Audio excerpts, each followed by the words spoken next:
ये महाउग्र पंचमुखी हनुमान मंत्र अगर एक बार गलती से बजा दिया तो शत्रु का कलेजा चीर के बाहर निकल आएगा भक्तों। क्योंकि ये मंत्र नहीं ज्वाला है जिसमें हनुमान जी के रूप का आह्वान होता है, जिसकी ध्वनि गूंजते ही बुरी शक्तियां थड़ थड़ कांपने लगती है। धर्म शास्त्र में बताया गया वो महाप्रलंकारी रूप जिसे पंचमुखी हनुमान के नाम से जानते हैं, जब उनकी आंखों में ज्वाला हो, जब उनका शरीर मुंडमाला से सुसज्जित हो, तो समझ लीजिए अब शत्रु की सांसें हमेशा के लिए थमने वाली है, नसें फटने वाली है। क्योंकि ये कोई साधारण मंत्र पाठ नहीं है भक्तों, ये पंचमुखी हनुमान का सबसे असरदार एवं चमत्कारी मंत्र है। तुरंत असर करने वाला एकमात्र उपाय महाघातक प्रचिंतम हनु वज्रास्त्र मंत्र है। पूर्व का हनुमान, पश्चिम का गरुड़, उत्तर का वाराह, दक्षिण नरसिंह और आकाश हयग्रीव, इस 5 मुख की शक्ति इस मंत्र में समाहित है। बस एक बार के प्रयोग से शत्रु दोबारा फिर कभी नहीं बोलेगा। ये पंचमुख 5 दिशाओं का रखवाला है, यानी अगर 5 दिशाओं में कहीं से भी आप या आपके परिवार पर कोई भी काली शक्ति, तंत्र मंत्र, जिन्न जिन्नाद, शत्रु धोखे से हमला करता है तो ये मंत्र शक्ति सदैव आपकी रक्षा करेगी।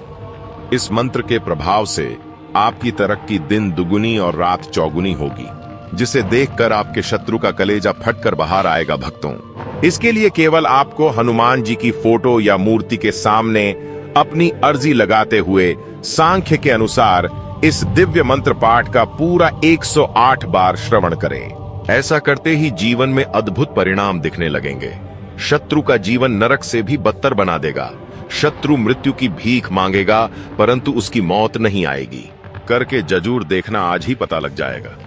ॐ क्लीं ह्रौं हूं पंचमुख हनुमते शत्रु संहारकायं उग्ररूपिणे फट् स्वाहा। ॐ क्लीं ह्रौं हूं पंचमुख हनुमते शत्रु संहारकायं उग्ररूपिणे फट् स्वाहा।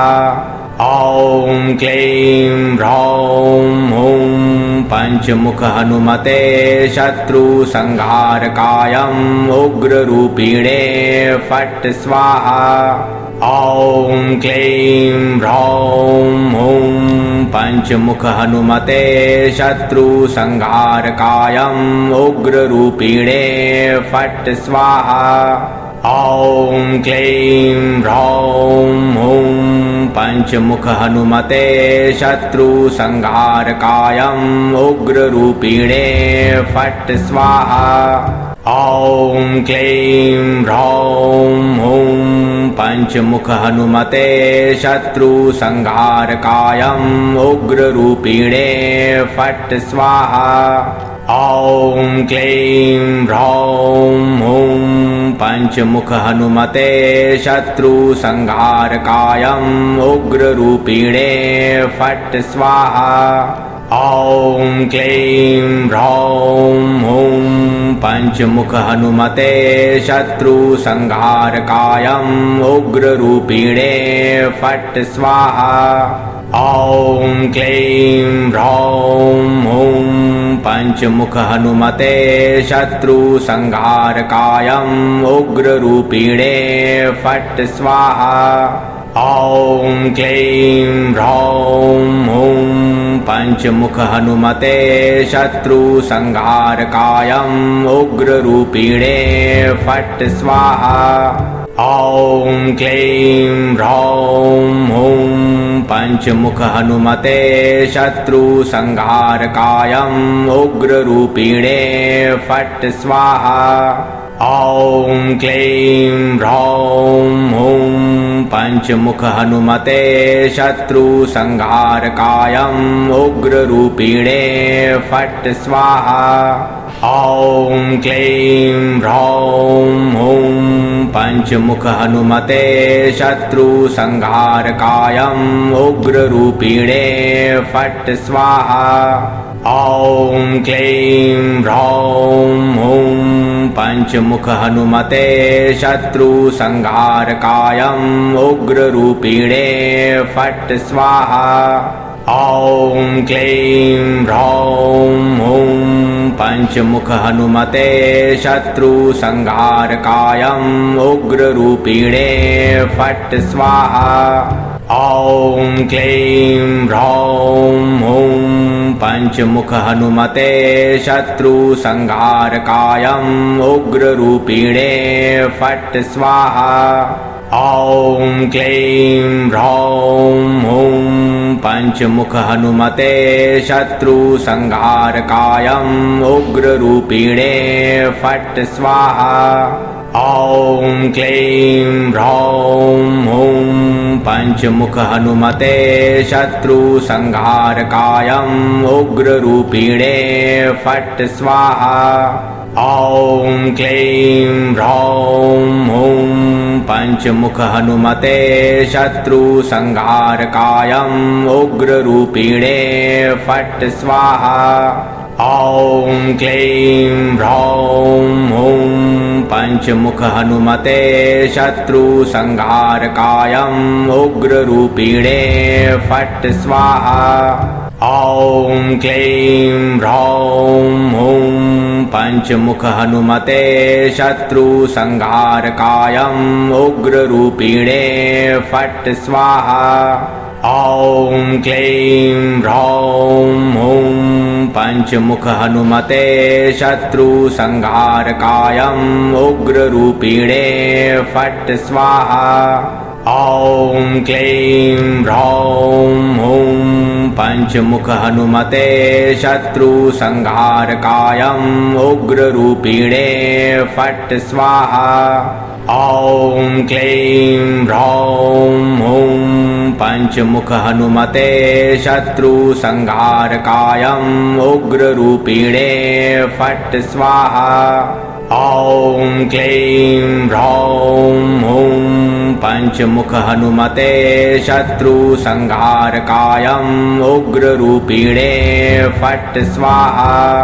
ॐ क्लीं ह्रौं हुं पंचमुख हनुमते शत्रुसंहारकाय उग्ररूपिणे फट् स्वाहा। ॐ क्लीं ह्रौं हुं पंचमुख हनुमते शत्रुसंहारकाय उग्ररूपिणे फट् स्वाहा। ॐ क्लीं ह्रौं हुं पंचमुख हनुमते शत्रुसंहारकाय उग्ररूपिणे फट् स्वाहा। ॐ क्लीं ह्रौं हुं पंचमुख हनुमते शत्रुसंहारकाय उग्ररूपिणे फट् स्वाहा। ॐ क्लीं ह्रौं हुं पंचमुख हनुमते शत्रुसंहारकाय उग्ररूपिणे फट् स्वाहा। ॐ क्लीं ह्रौं हुं पंचमुख हनुमते शत्रुसंहारकाय उग्ररूपिणे फट् स्वाहा। ॐ क्लीं ह्रौं हुं पंचमुख हनुमते शत्रुसंहारकाय उग्ररूपिणे फट् स्वाहा। ॐ क्लीं ह्रौं हुं पंचमुख हनुमते शत्रुसंहारकाय उग्ररूपिणे फट् स्वाहा। ॐ क्लीं ह्रौं हुं पंचमुख हनुमते शत्रुसंहारकाय उग्ररूपिणे फट् स्वाहा। ॐ क्लीं ह्रौं हुं पंचमुख हनुमते शत्रुसंहारकाय उग्ररूपिणे फट् स्वाहा। ॐ क्लीं ह्रौं हुं पंचमुख हनुमते शत्रुसंहारकाय उग्ररूपिणे फट् स्वाहा। ॐ क्लीं ह्रौं हुं पंचमुख हनुमते शत्रुसंहारकाय उग्ररूपिणे फट् स्वाहा। ॐ क्लीं ह्रौं हुं पंचमुख हनुमते शत्रुसंहारकायम् उग्ररूपिणे फट् स्वाहा। ॐ क्लीं ह्रौं हुं पंचमुख हनुमते शत्रुसंहारकायम् उग्ररूपिणे फट् स्वाहा। ॐ क्लीं ह्रौं हुं पंचमुख हनुमते शत्रुसंहारकायम् उग्ररूपिणे फट् स्वाहा। ॐ क्लीं ह्रौं हुं पंचमुख हनुमते शत्रुसंहारकायम् उग्ररूपिणे फट् स्वाहा। ॐ क्लीं ह्रौं हुं पंचमुख हनुमते शत्रुसंहारकायम् उग्ररूपिणे फट् स्वाहा। ॐ क्लीं ह्रौं हुं पंचमुख हनुमते शत्रुसंहारकायम् उग्ररूपिणे फट् स्वाहा। ॐ क्लीं ह्रौं हुं पंचमुख हनुमते शत्रुसंहारकायम् उग्ररूपिणे फट् स्वाहा। ॐ क्लीं ह्रौं हुं पंचमुख हनुमते शत्रुसंहारकायम् उग्ररूपिणे फट् स्वाहा। ॐ क्लीं ह्रौं हुं पंचमुख हनुमते शत्रुसंहारकायम् उग्ररूपिणे फट् स्वाहा। ॐ क्लीं ह्रौं हुं पंचमुख हनुमते शत्रुसंहारकायम् उग्ररूपिणे फट् स्वाहा। ॐ क्लीं ह्रौं हुं पंचमुख हनुमते शत्रुसंहारकायम् उग्ररूपिणे फट् स्वाहा।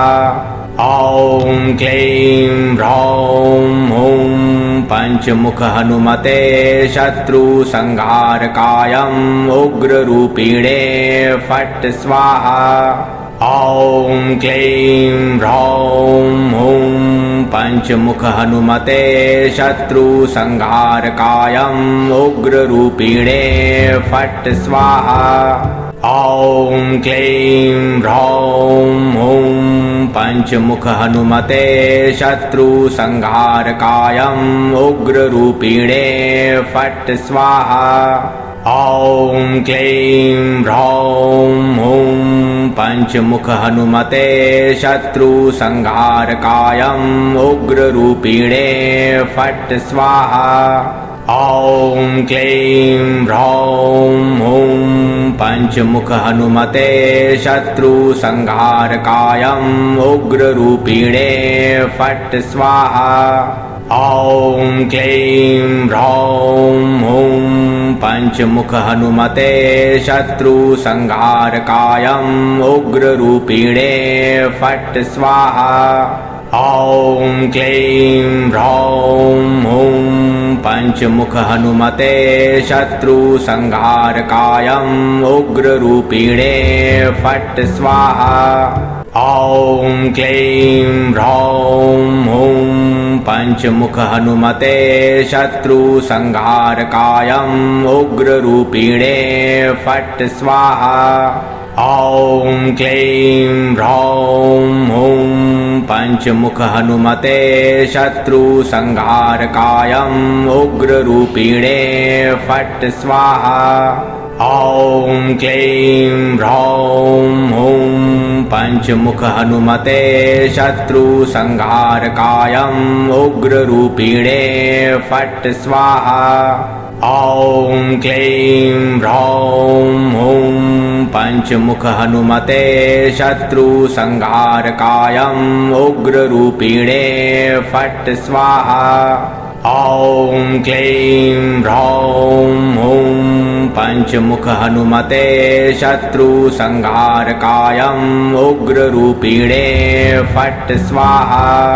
ॐ क्लीं ह्रौं हुं पंचमुख हनुमते शत्रुसंहारकायं उग्ररूपिणे फट् स्वाहा।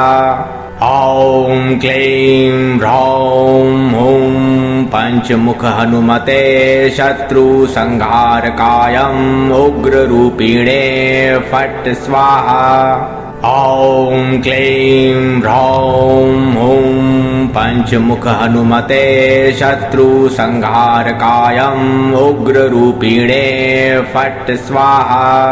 ॐ क्लीं ह्रौं हुं पंचमुख हनुमते शत्रुसंहारकायं उग्ररूपिणे फट् स्वाहा। ॐ क्लीं ह्रौं हुं पंचमुख हनुमते शत्रुसंहारकायं उग्ररूपिणे फट् स्वाहा। ॐ क्लीं ह्रौं हुं पंचमुख हनुमते शत्रुसंहारकायं उग्ररूपिणे फट् स्वाहा।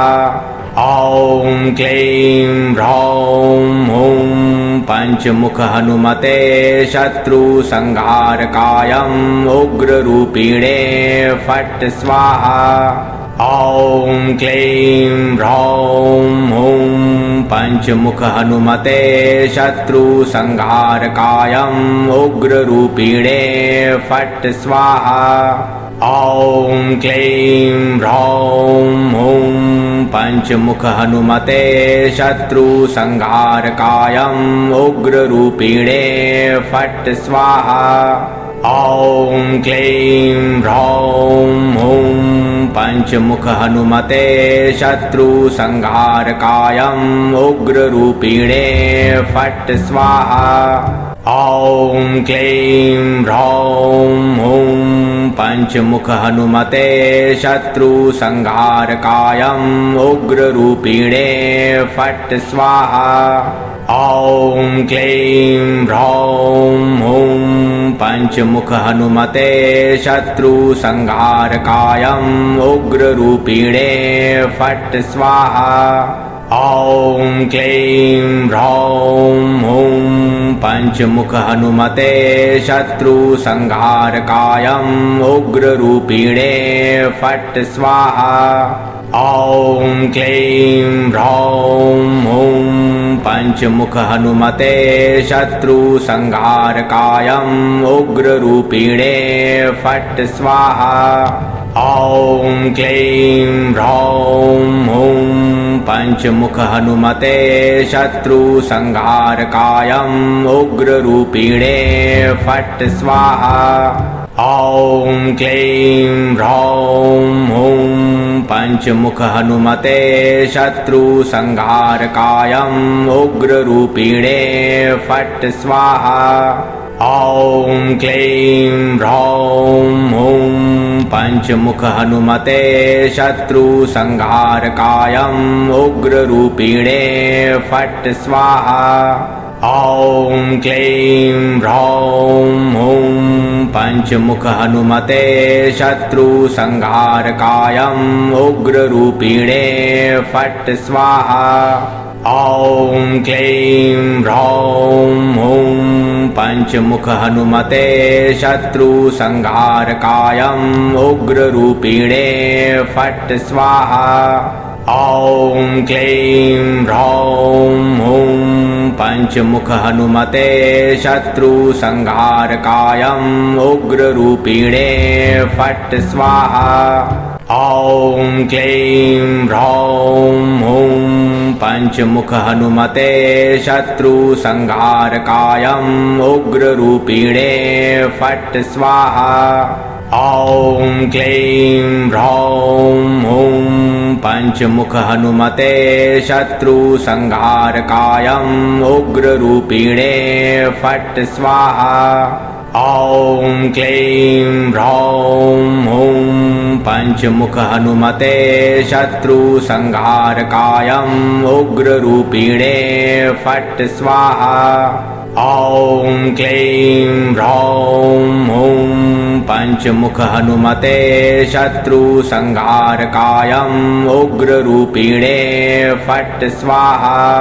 ॐ क्लीं ह्रौं हुं पंचमुख हनुमते शत्रुसंहारकायम् उग्ररूपिणे फट् स्वाहा।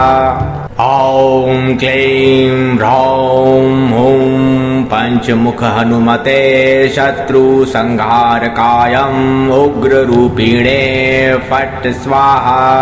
ॐ क्लीं ह्रौं हुं पंचमुख हनुमते शत्रुसंहारकायम् उग्ररूपिणे फट् स्वाहा। ॐ क्लीं ह्रौं हुं पंचमुख हनुमते शत्रुसंहारकायम् उग्ररूपिणे फट् स्वाहा। ॐ क्लीं ह्रौं हुं पंचमुख हनुमते शत्रुसंहारकायम् उग्ररूपिणे फट् स्वाहा। ॐ क्लीं ह्रौं हुं पंचमुख हनुमते शत्रुसंहारकायम् उग्ररूपिणे फट् स्वाहा। ॐ क्लीं ह्रौं हुं पंचमुख हनुमते शत्रुसंहारकायम् उग्ररूपिणे फट् स्वाहा। ॐ क्लीं ह्रौं हुं पंचमुख हनुमते शत्रुसंहारकायम् उग्ररूपिणे फट् स्वाहा। ॐ क्लीं ह्रौं हुं पंचमुख हनुमते शत्रुसंहारकायम् उग्ररूपिणे फट् स्वाहा। ॐ क्लीं ह्रौं हुं पंचमुख हनुमते शत्रुसंहारकायम् उग्ररूपिणे फट् स्वाहा। ॐ क्लीं ह्रौं हुं पंचमुख हनुमते शत्रुसंहारकायम् उग्ररूपिणे फट् स्वाहा। ॐ क्लीं ह्रौं हुं पंचमुख हनुमते शत्रुसंहारकायम् उग्ररूपिणे फट् स्वाहा।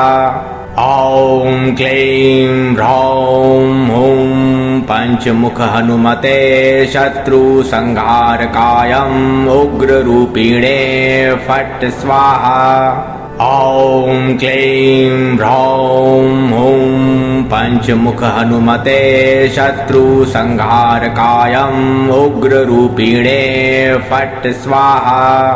ॐ क्लीं ह्रौं हुं पंचमुख हनुमते शत्रुसंहारकायम् उग्ररूपिणे फट् स्वाहा। ॐ क्लीं ह्रौं हुं पंचमुख हनुमते शत्रुसंहारकायम् उग्ररूपिणे फट् स्वाहा।